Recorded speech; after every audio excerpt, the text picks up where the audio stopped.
Thanks everyone for joining for today's webinar. So as I said, so today is about looking at design systems. It's pretty much a 101 introduction to what is a design system, and in terms of what are the challenges that companies are facing that lead them to introducing a design system into their organization. We're going to do a little lightning demo in terms of what does a design system look like in practice, how does it work, how can you put one together, and what are the benefits. We'll also talk about some of the cautions that when it comes to setting up your own design system, what are some of the traps to try and avoid? And then we'll have a little think about, is a design system right for your organization? And today we're Codehouse. We have been around since about 2007. We work across strategy, research, design, and delivery across London, Sydney, New York, and Colombo.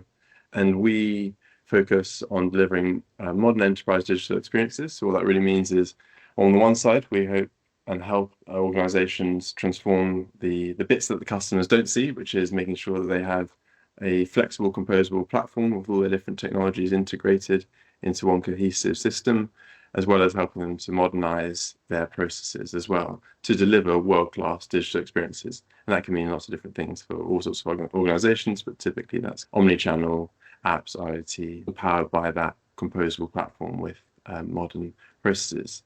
We're very lucky to be joined today by a partner of ours, which is Zero Height, and they are a modern design system platform, which I'll let Luke introduce himself and Zero Height. Hey, so I'm Luke. I'm one of the design advocates over at Zero Height. So Zero Height, a design system management platform, which is basically, it's a central place for your design system to be built, maintained, and used. It's like the central source of truth for folks. And that happens via documentation as well as via sort of automation as well through funky stuff like design tokens, which I'll introduce later.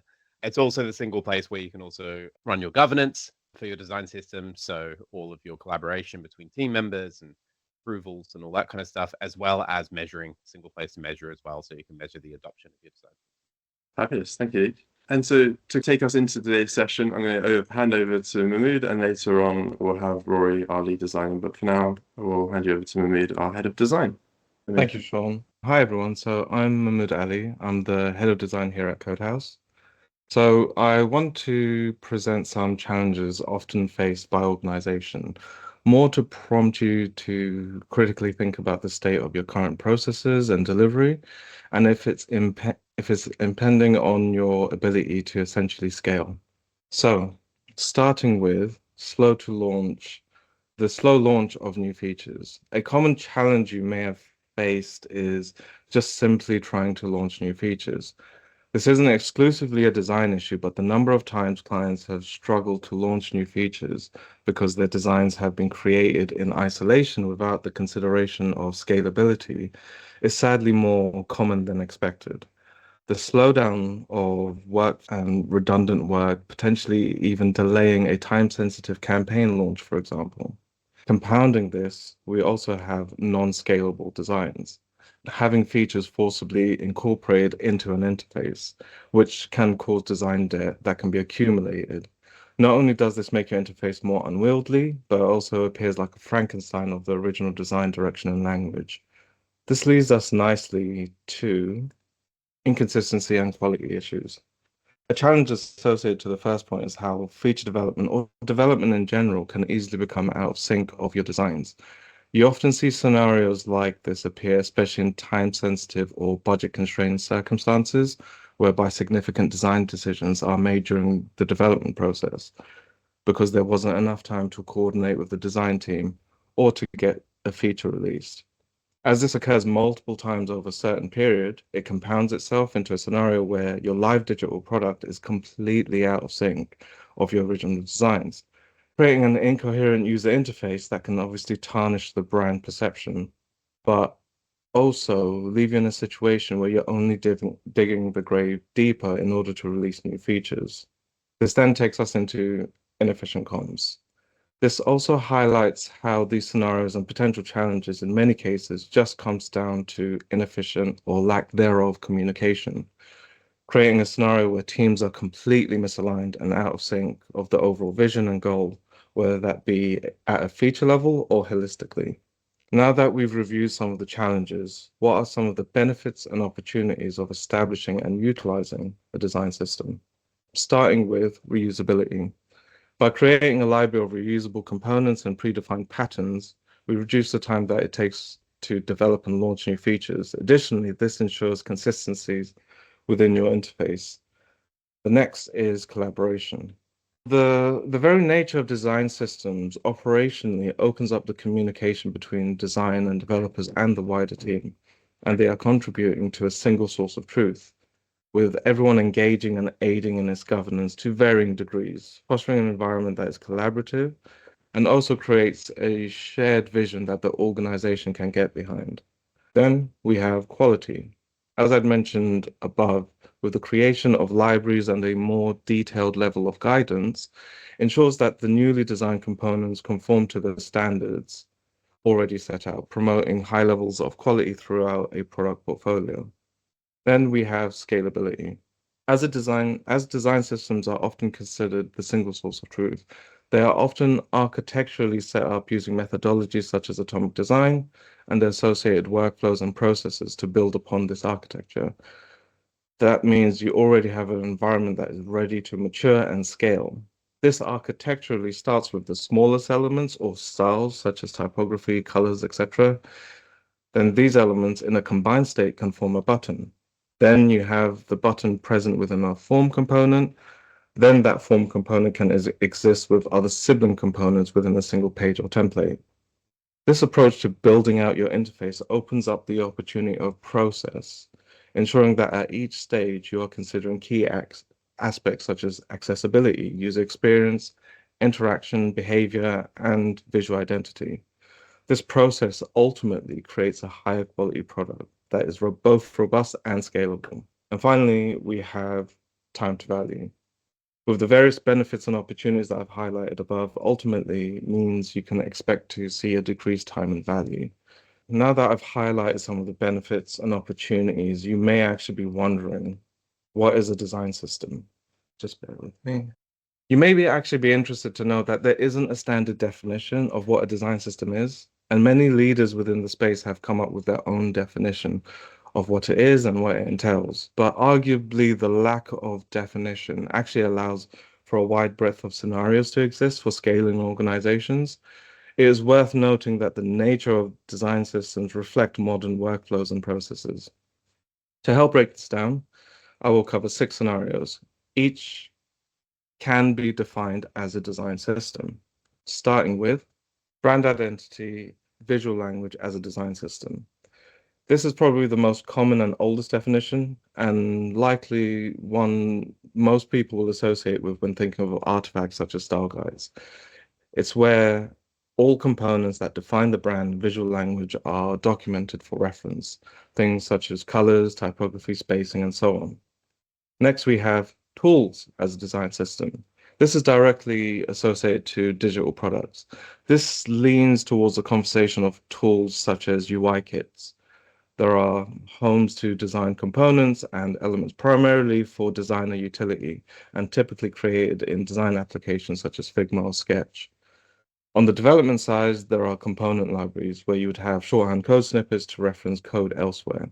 Now we move to the third scenario and probably the most prevalent amongst enterprise level organizations, and that is design systems as a product.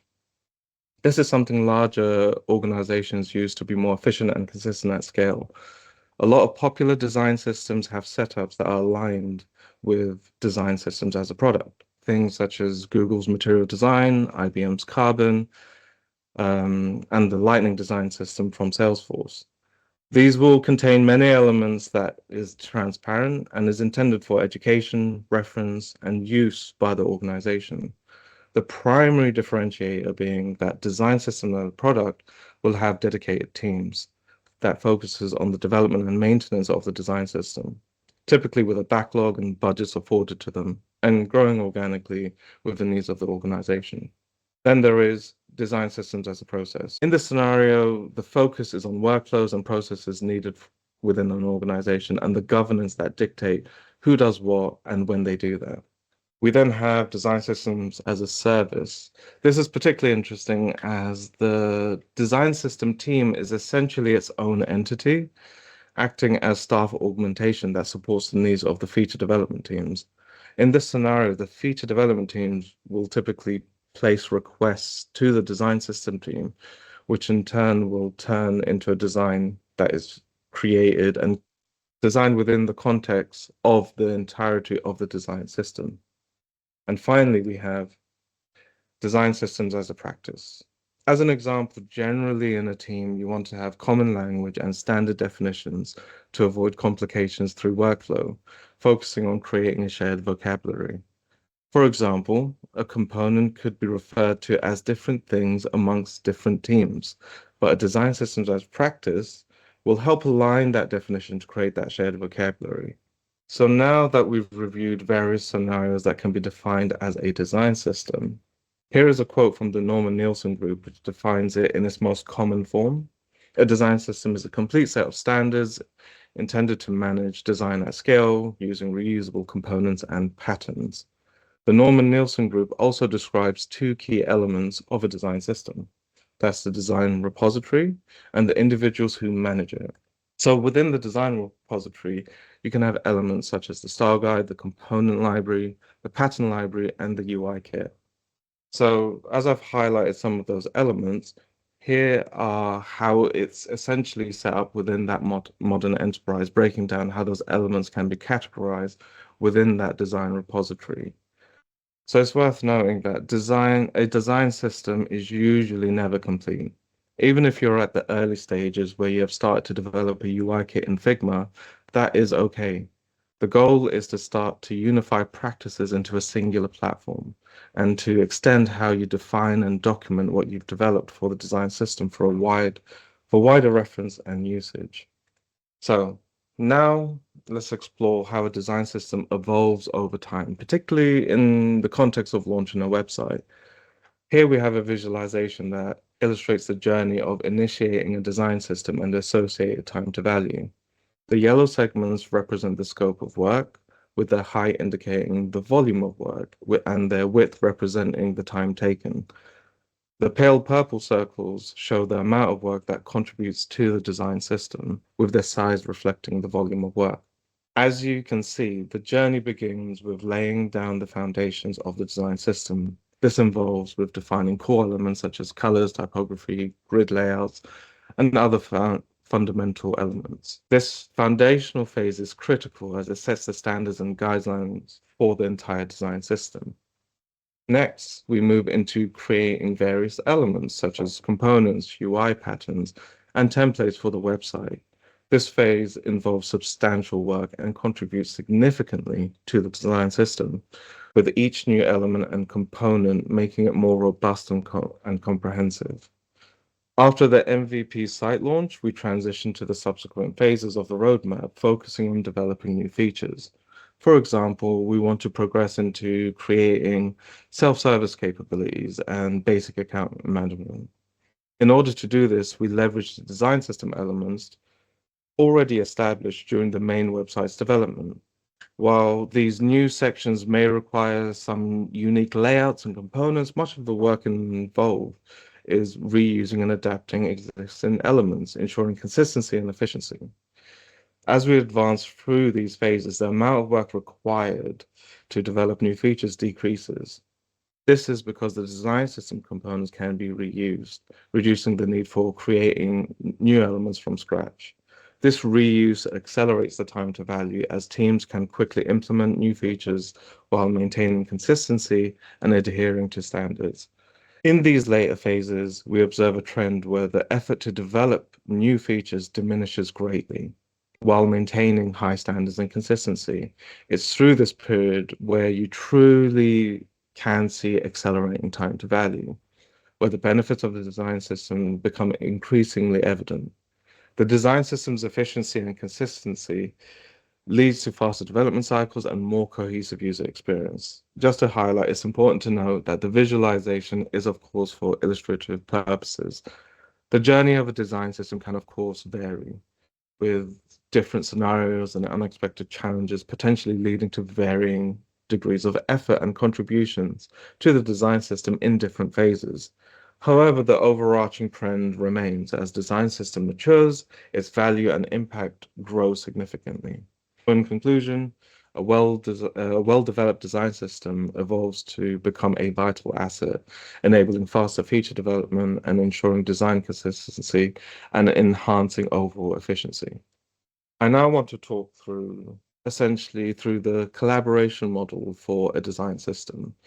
Just to preface, depending on the scale of your organization and its specific needs and goals, the structure of this model may vary. However, we will illustrate a standard structure involving two key teams to demonstrate how the system typically operates. At the top, we have the feature development team, which typically consists of engineers, designers, product owners, or managers. This team is responsible for designing and building out new features using the design system.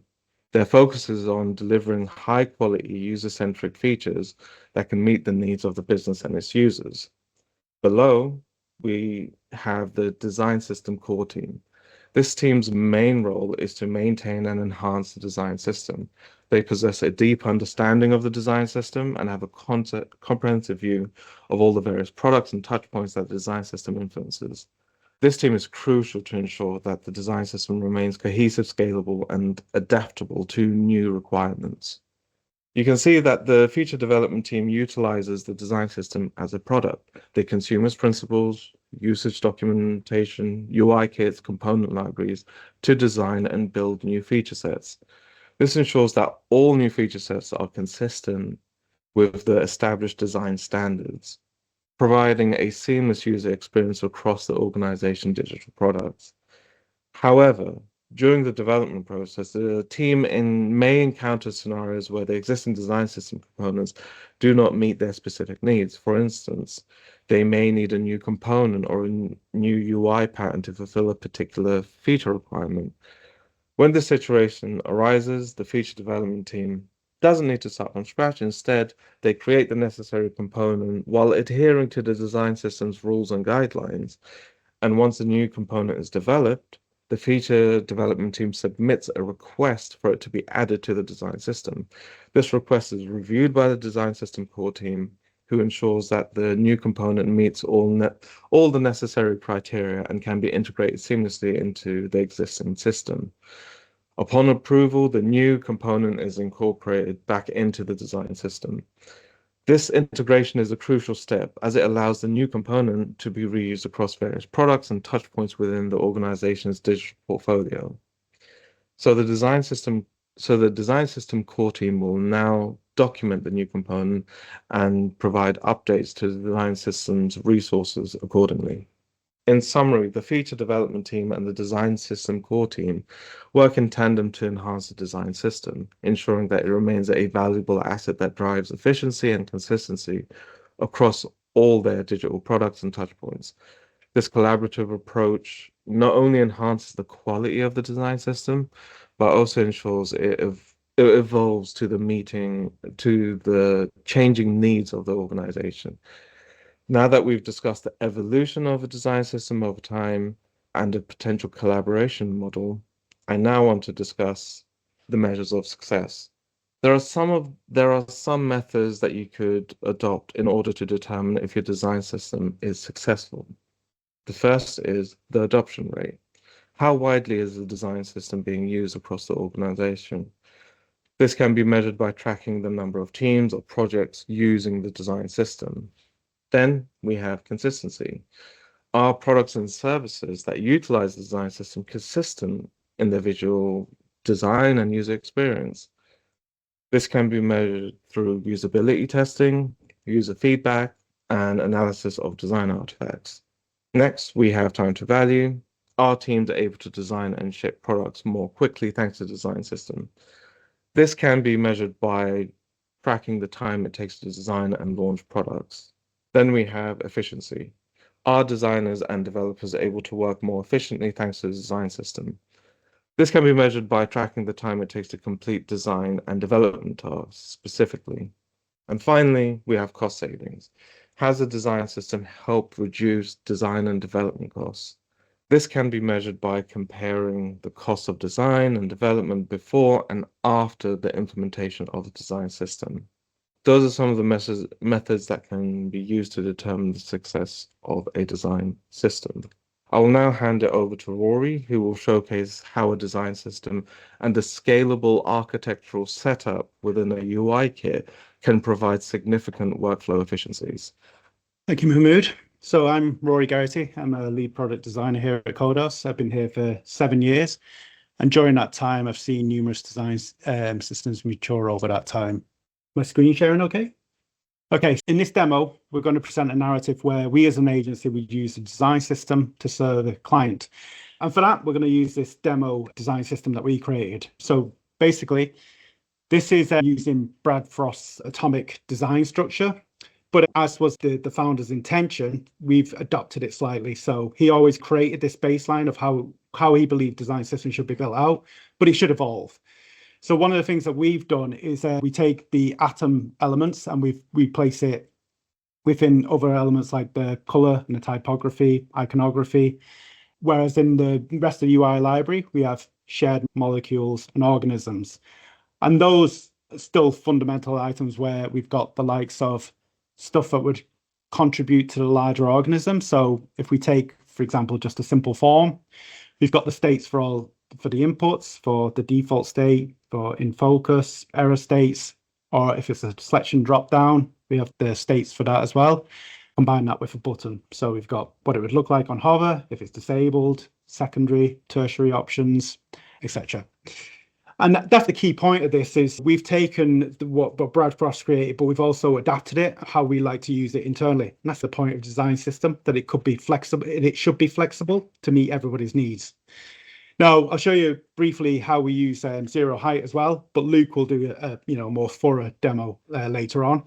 So these elements we've also got in zero height where we're showing our input. Now, we would have a lot more documentation with this to define each point where, especially for the larger team at whole, like the product owners, the rest of the developers in the company, that they've got descriptions of like why we would be using each of these states. But here right now, we've got default, focused, filled, the error states for a selection input. And again, we've got the button state as well. But what we can also use here is we've got the coded instance of the button as well.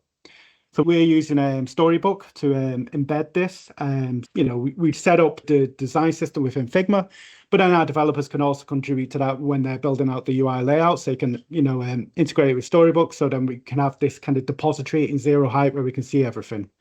And within here, it gives more visibility to, the wider team, that if you need to see the various options, between small, medium and large, and see the hover state, whether it's a primary or secondary option, the label, if it's disabled.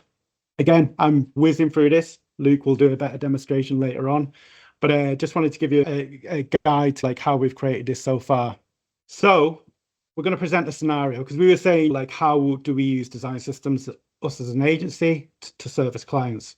And so the scenario that I want to present is, let's imagine we've built out this design system for a client, the multinational, and what they've done is they've acquired another brand in a different market. And this is very applicable to stuff that we'd encounter with different clients that we've had in the past. Maybe in this new market, the new procurement has got like great brand equity, and they're saying we actually don't want to bring it into our stable yet. What we do is that it's got its own kind of like branding and it's well known in that market. So we're happy with what you've created in the design system, but what we want to do is just keep the layout and apply the new branding for the new brand. And just to give you a demo as well of like how quickly you could build out using the design system. So if we were to imagine just creating that kind of contact page, because we've done the form element. So let's say we just need to then say, okay, we need a footer at the bottom of the page. So sorry, in the form, let's go to the footer, copy this in and bring it into the form element. So we've got all those inputs and we've got the likes of between desktop, tablet and mobile. We drop this into the quickly build out a layout. So they're happy with this. So this is our brand and we're happy with this contact page, but we need to apply the new brand assets for the new brand that we've opened up in this new market. So within our design tokens here, we've got all the kind of the variables for colors. typography, and the spacing system. We're not going to touch the spacing system. We're not going to touch typography because, like I said, maybe we touch typography, maybe the new brand has a new font.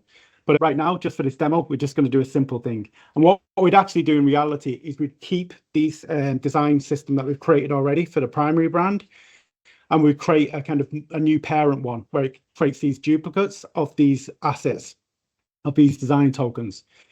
For the purpose of this demo, we're not going to do that. I'm just going to quickly just update this. We're going to imagine that we've already done that work, and this is us updating the new kind of branding. So we're just going to apply this new darker shade of purple that we've got for it and publish this in our core library. And then we switch back over to the UI library and then go to update this.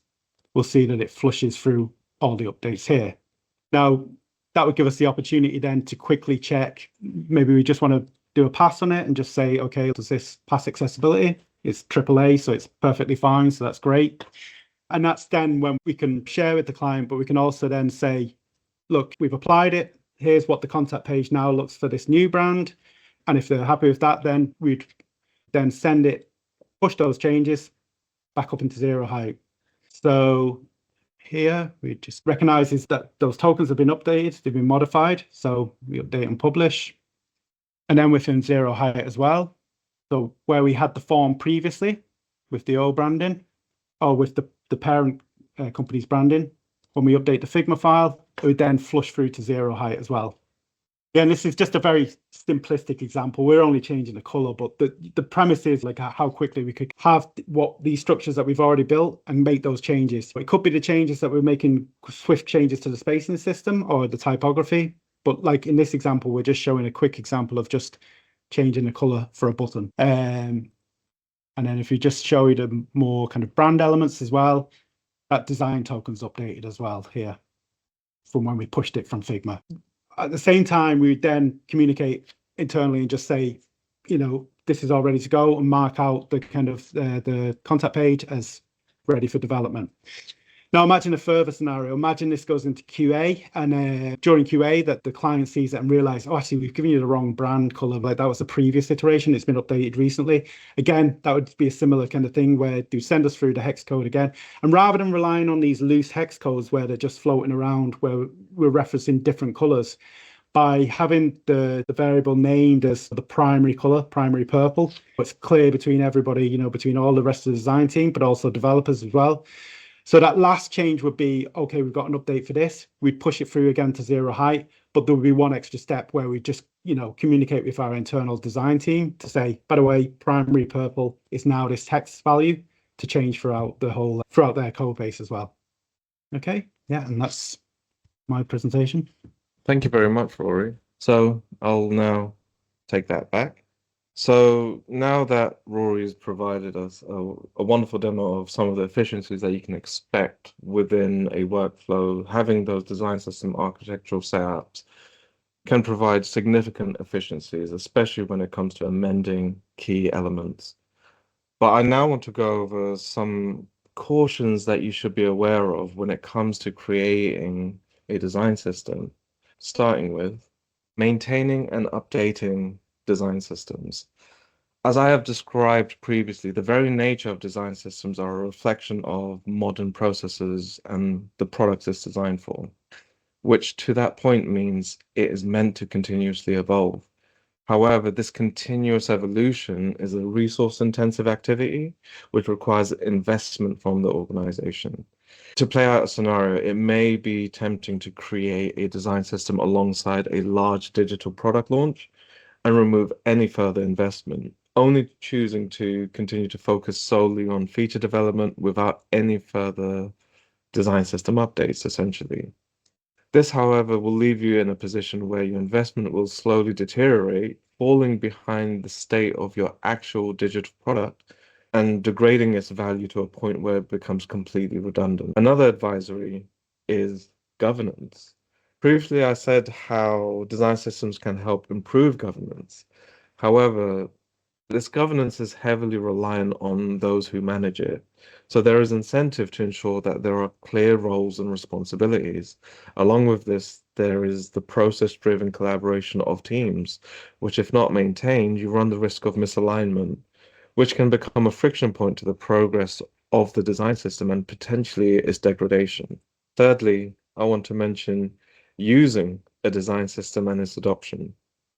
Design systems can be complex and may require detailed instructions in its use, as well as potential need of training to maximize its utility and maintenance. Another challenge is simply adopting a design system. I know teams typically will have established ways of working, and they have developed it over time and they are comfortable with it. Therefore, there could be some resistance or discomfort when integrating a design system into a pre-existing workflow or process. And finally, I want to cautiously mention creative conformity. So there are opinions within the space that strict guidelines can stifle creativity and innovation. While I don't necessarily agree, I can see and understand that there may be scenarios where teams face exceptional design problems that they struggle to solve with the practices and guidelines laid out within the design system. Even proposing a new solution that conforms to the design system may be challenging, leaving the teams essentially in a predicament. So those are some of the high-level cautions that you should be aware of if embarking on that journey of creating a design system. This leads us nicely to the next section, which is a design system right for you.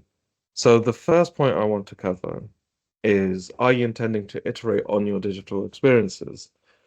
The reason why I asked this simple initial qualifier from the perspective of the initiation of a design system is that you may have a bespoke digital product which is a one-off creation intended for the release for only a short period of time, with no intent on iteration and building relations to other digital experiences. An example of this would be a kiosk application intended to be used at an event. I do want to add that if a design system had already existed, then of course it would be beneficial to the creation of the application. But again, I'm posing this question from the perspective of when you should initiate a design system. The next point of thought is, do you have multiple digital experiences and or multiple teams? This is probably the most relevant question to ask to validate whether a design system is right for you.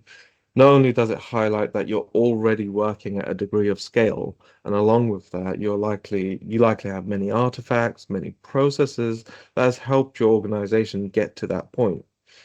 So you could say this is a catch-all point as it provokes thinking about a variety of things such as, are you experienced design and technical debt that may have accumulated over time?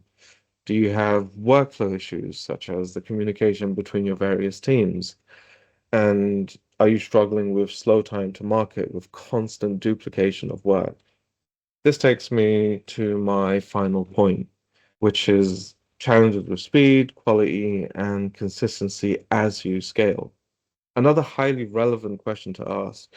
You may be at a point where you're starting to extend and enhance your digital portfolio, but you are starting to recognize key concerns. Designing and developing features have started to become more time consuming as design and usage decisions haven't been documented sufficiently, requiring the time to reference other interfaces that require inspecting and analysis, trying to conform to the design rules that were present in past designs. Also, you're noticing a degradation of quality and consistency, as there simply isn't the time to granularly inspect existing patterns due to the lack of documentation, or even simply human error. With no reusable component structure, there is a greater probability of introducing a mistake that can cascade through your interface, creating a scenario where mistakes are taken as rules and design decisions. So those are some of the high-level questions you could ask yourself to determine whether a design system is right for you. Thank you. I will now pass over to Luke to talk anecdotally about how companies can get started with their design system journey. Thanks for that. I think that question of whether a design system is right for you as well is it's one that I know a lot of people ask. We have loads of customers who are using Zero Height. And they range from very small companies right up to huge ones. And I've seen folks effectively do design systems from very small companies to big ones. I think that those are some really good starting points. I do also just want to add there, we actually have a really good anecdote internally with Zero Height. So for me, I think that actually there's two really good points where a design system makes sense for you as a company. There's one when you're starting out and you're very resource oh, there we go. Thanks. Oh, it's X.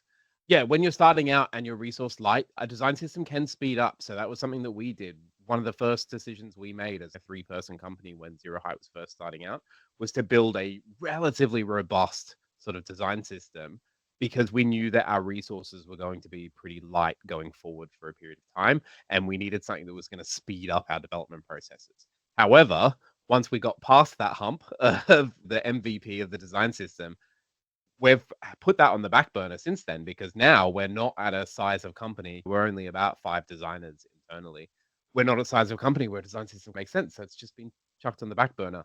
Where it usually then starts to come in again, when you get into those positions, as all of those points that Mahmood was saying, as well as I think it's also team size as well. So once you're at about, I think that the good starting point is anywhere above 20 sort of designers, and then the engineering team that kind of goes along with that. Anyway, I'm also going to talk about how we get started and then give you a bit of a insight into what a mature design system might look like.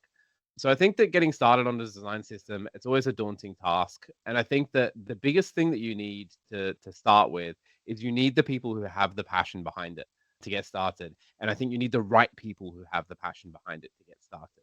I think one of the key things to make sure that I've seen that has been a marker for success with design systems is making sure that you at least have one passionate designer who is passionate about getting design systems started and one passionate developer. If you don't have those two sides of the coin, you're probably going to end up with some kind of speed bump along the way. So I think having that buy-in from both sides and somebody who can act as that community champion internally is really important. So start with a good front ender and a good designer. Then from there, I think actually before you even attempt to get buy-in for a design system and get the money and the resources needed to get it up and get it running as a proper project, actually figure out what the pain points are. So it goes back to that whole, is it right for you? Audit what you currently have, because I'm sure that you probably have some level of the element of a design system. So things on the code side where it's how the developers reuse components and how that might just be copy and pasting, but there probably is some way that they do reuse.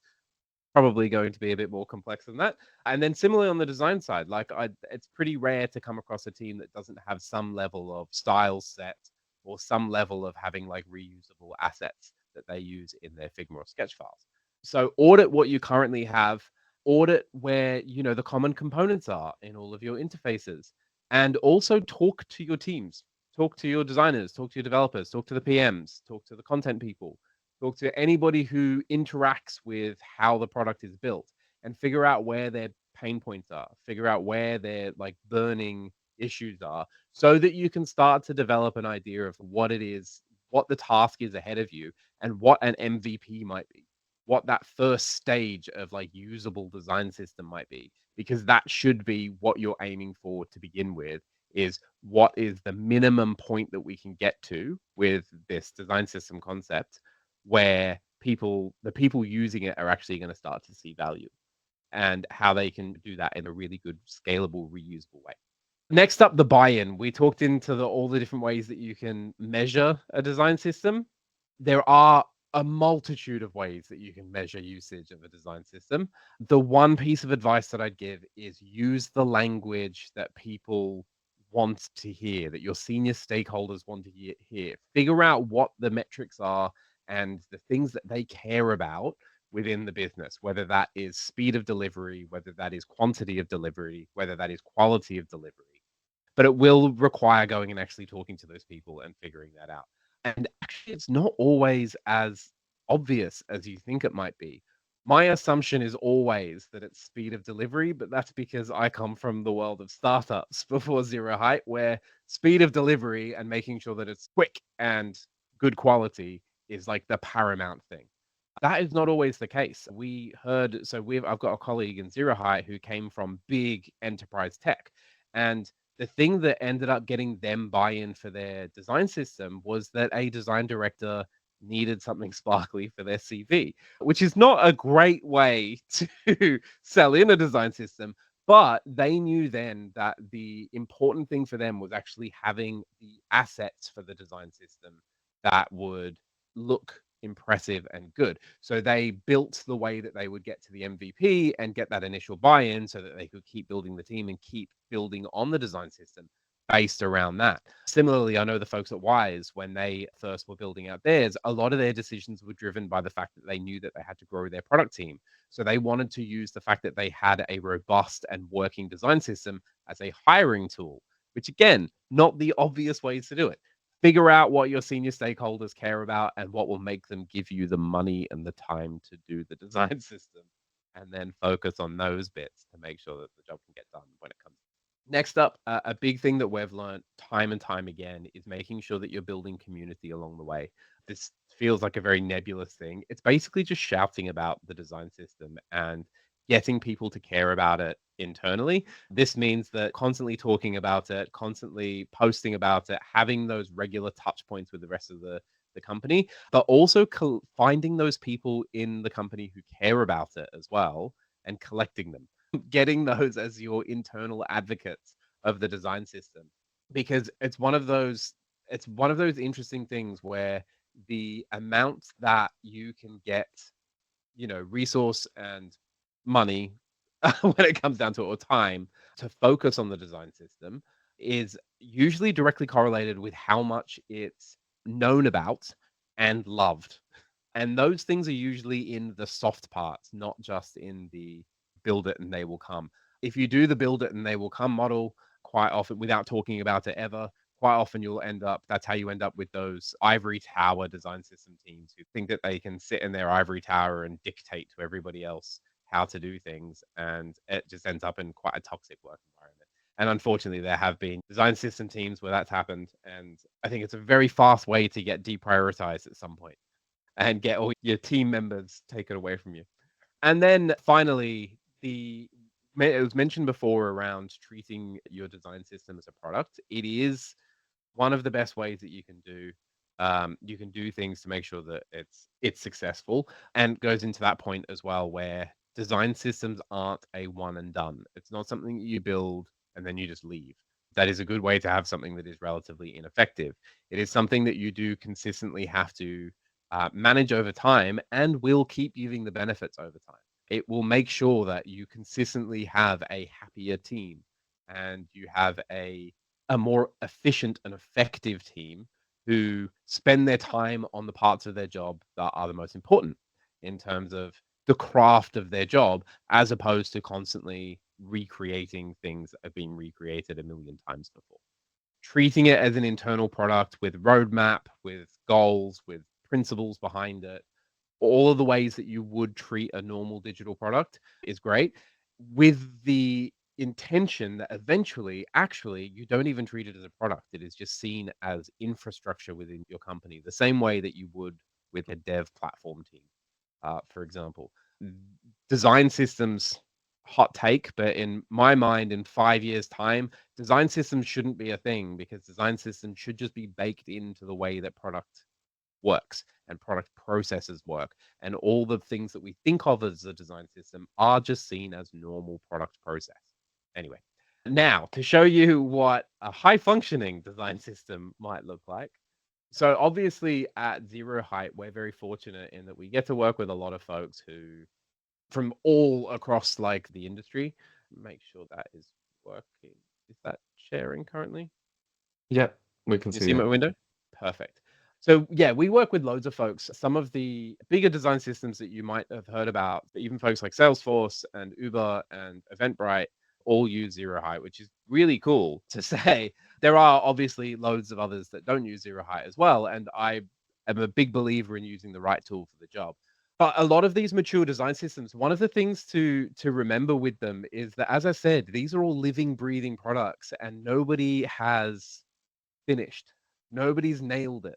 Nobody has completed it. And I think one of the beauties of people sharing their design systems in the public as well, is that we can see that these aren't like ideal I don't know, things to put in a glass case and leave. These are like living, breathing things. So I wanted to just quickly take you through one of the ones that sort of we use a lot, which is Uber's. So they have their base design system. One of the cool things about the base design system with Uber is that they actually not only have their Zero Height site public, which you can find if you go to base.uber.com, or if you just search Uber design system, it'll come up on Google. But they actually shared what is, I think it's like the core of their design system on Figma community as well. So you can actually get in and play in their files and see how they set everything up. The only caveat that I will give to the Figma file is that they're a little bit behind when it comes to implementing like variables, like Rory was showing. They're still using the old Figma styles, which is a bit annoying, but apparently they're almost there to get in there. But this was really cool because you can see how, I don't know, when I first started in design systems, I thought that it was really daunting and that it was always too big a task. But you can see here, like this is the core of Uber. We're talking about Uber here. They're a huge company. They're 300 designers within Uber. This isn't loads. Like this is like the core of everything that goes into Uber. So actually, when you break it down into what are the reusable things that people can use, it's usually not that daunting, which is a good thing to remember. So you can see here, they break it up into their foundations, their components, their form, overlays, all the different areas that kind of make sense. And you can dive in here and actually see how they set up all of their variants, which is really cool. And then when you bring it across into the zero height part of it, so zero height kind of acts as that central piece. And the way that we see it is it's the agnostic central source of truth.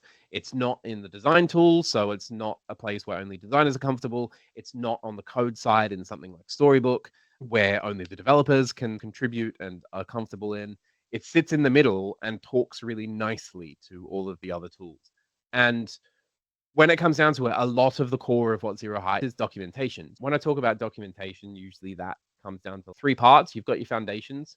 So these are all the things that we are talking about before with your typography, your colors, your specs, tokens, which we mentioned very much earlier before. Tokens are part of your foundation that they were mentioned a little bit. So I don't know how deep to go into it, but tokens, I think, are one of the most exciting things that have come out of design systems in the past 5 years. The concept being that somebody can define something in Figma, push it into a management system like Zero Height, or there are loads of others, Specify, Token Studio.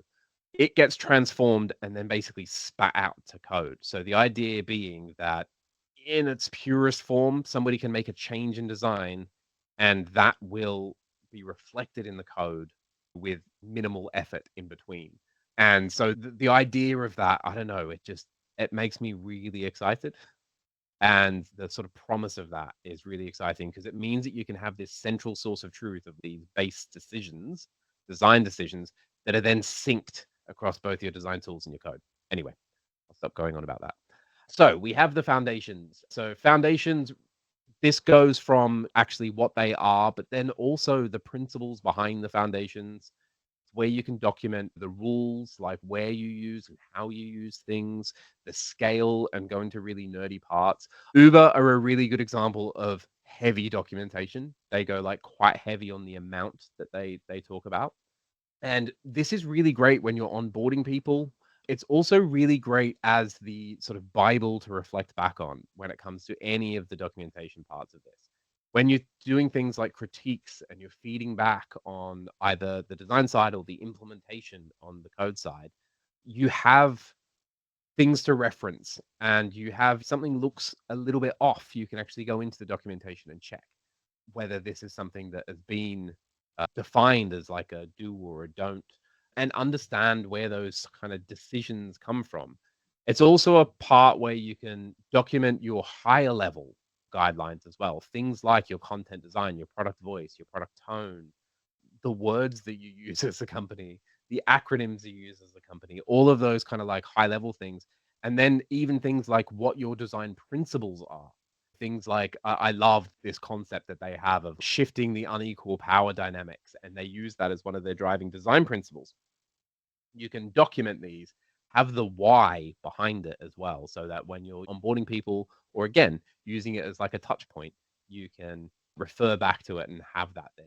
So that's your like foundational elements. And then the level on top of that is where you get into the more technical sides, your components.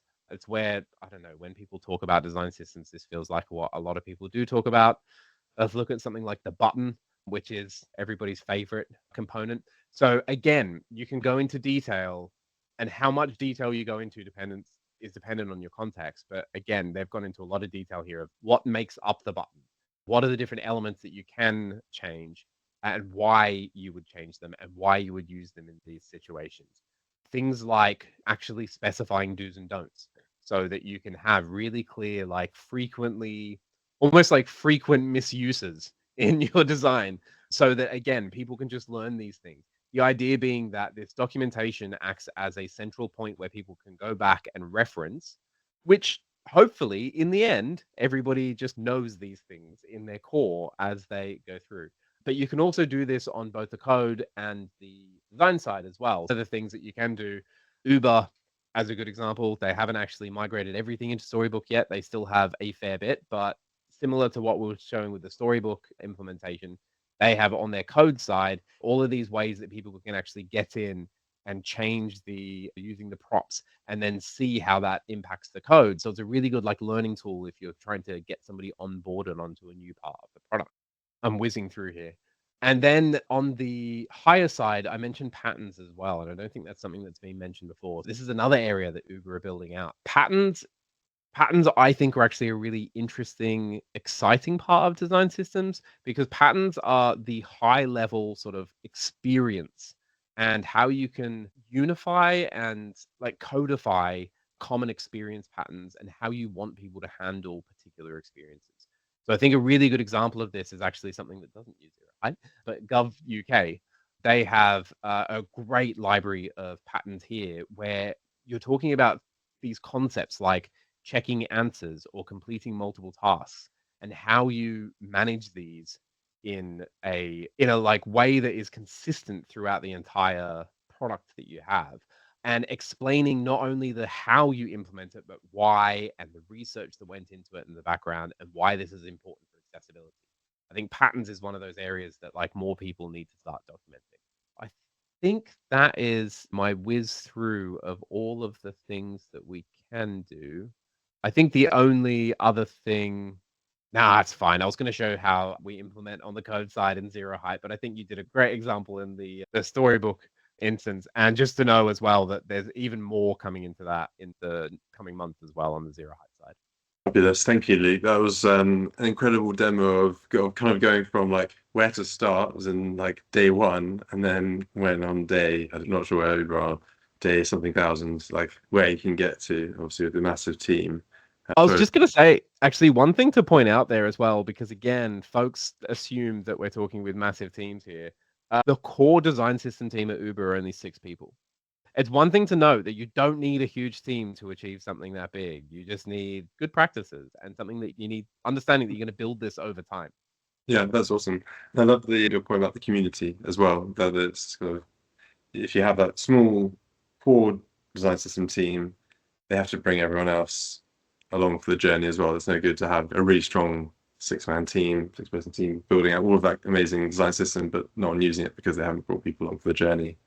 So yeah, that was awesome. I think, and kind of that last bit about patterns is very much on trend. Our next webinar is going to be on the kind of concepts of patterns, and it's going to be focusing a little bit around, particularly from a marketing perspective, lead generation, how to use some of those core successful patterns to be successful, and we'll share some of those in our next session. But we are now over time, have a load of questions more we could ask you, Luke. Maybe we'll if you're very generous already today, but maybe we'll have you back for another conversation. But yeah, all that's to say is thanks everyone for coming, and we hope to speak to you soon.